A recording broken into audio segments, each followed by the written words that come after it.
about your yoga space at home. So first of all, we sometimes use props in yoga. Sometimes we don't use any props at all. Technically, you don't really need a mat even. Mats are very useful though to stop you slipping, and perhaps if you're practicing the garden, protects your hands and feet. So our basic yoga props that we use are bricks like this. It's one set of yoga props. I do like to use these to put my hands on for certain poses. Balances such as the half moon, sometimes your monkey pose or a lunge position, just like this, putting your hands on here, really quite useful. You can use them also to lift you up in a supported bridge position, maybe placing them like that. Don't worry if you don't have any bricks. For placing your hands on, you could try using some tinned food, beans or something like this. It's often a little bit uncomfortable to put your hand flat on it though, so you could use a piece of cloth to protect your hand like that, which should work quite well. I wouldn't recommend placing it under your sacrum for bridge though, clearly. Another common prop that you will have come across is a block like this, a flatter block. You can put your hands on it as well, although it's less stable than the bricks. Useful to sit on, to tilt you forward, to lower the knees below the hips. Great for when we're doing breathing and meditation, and in some of the poses of course as well, the seated poses. Useful to put underneath the back of your head. Half block as well is a thinner version.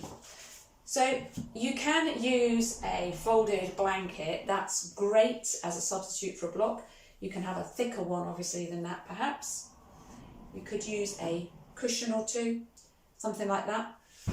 They're a little bit squidgy sometimes for sitting on, or you could use a book. These are pretty heavy and sturdy, okay? Nice big heavy books like this. You could put a blanket on top of those obviously as well. Another really common prop which is very, very useful is the yoga strap. Now it's basically a long strap, but it's got two D-rings in it. Now we do make loops in the strap for certain things, but a lot of the time we don't, and all you need is a long piece of material of some sort. So you could use your dressing gown belt, okay, works brilliantly, or a scarf, or a necktie, or just, I happen to have this bit of strap around, something came parcelled up and it's a bit short. Any bit of material that you have, I would recommend something that's not stretchy. So you may have a TheraBand like this. These are great for a lot of things. Generally in yoga, I like people to have rigid straps, so avoid a stretchy one if you can.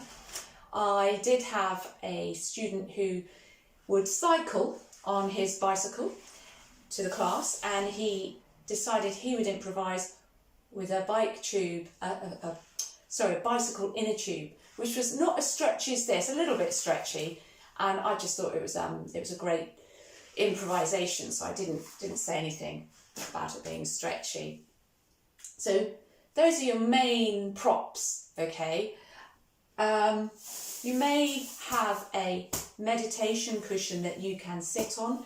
Any cushion will do for your breathing or your pranayama, breathing and meditation. The other thing, of course, is bolsters, which we use a bit more in our restorative practices, which I will be bringing you. I've got two here, and they're different sizes, as you can see. I've brought them both out so that you can see, and I have another one of a different size, that it doesn't matter exactly what size bolster you have. You can make your own. That's the good news. In a variety of ways.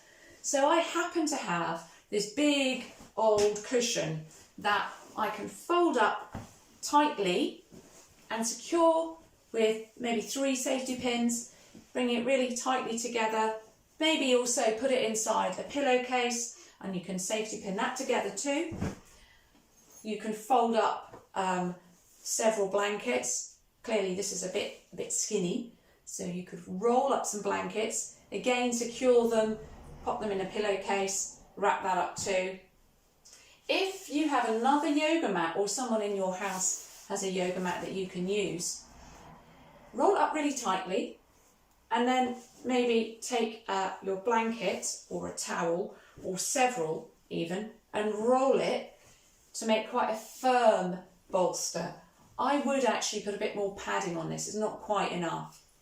Secure it with some safety pins or something, or tie it with some string, and then put it inside your pillowcase, tie that up, and you've got your own homemade yoga bolster. So once you've got all yourself set up with everything you need, how about the space you're using? If you can, find somewhere quiet and set it up so that it feels cosy and nurturing, nourishing. So for example, you might have some candles that you can put around, even if you don't like them, they're nice. I've got a Himalayan salt one here and a lovely scented inhale, exhale one, beautiful. They were given to me by students. I have my OMS up there. I have a chakra it's like flags, which are really lovely. Another Om, all sorts of little bits I've got around. In a relaxing practice, you may choose to use essential oils, so to help you concentrate and to kind of connect with your third eye here. Frankincense is really beneficial. The relaxing oils also include things like lavender, ylang ylang, sandalwood, cedarwood. Those are really nice. If you happen to have any kind of pulse point roller, this is one of mine that I make. You can pop it onto your wrists, maybe to the temples as well. Does smell very nice. Or perhaps use a room spray or a relaxing pillow spray. This is just obviously the one that I make. Some of you have got that. So set up your space. Be kind to yourself. Times are challenging and you need to look after yourself. Main thing is not to worry. If you can't make a bolster or you can't use a book for a block, just, don't worry. We don't really need any of this stuff for a lot of what we do. The most important thing is to have the right attitude, the right mindset, and of course, to breathe. Okay, I hope you have a really good day, and I look forward to seeing you very, very soon. Namaste.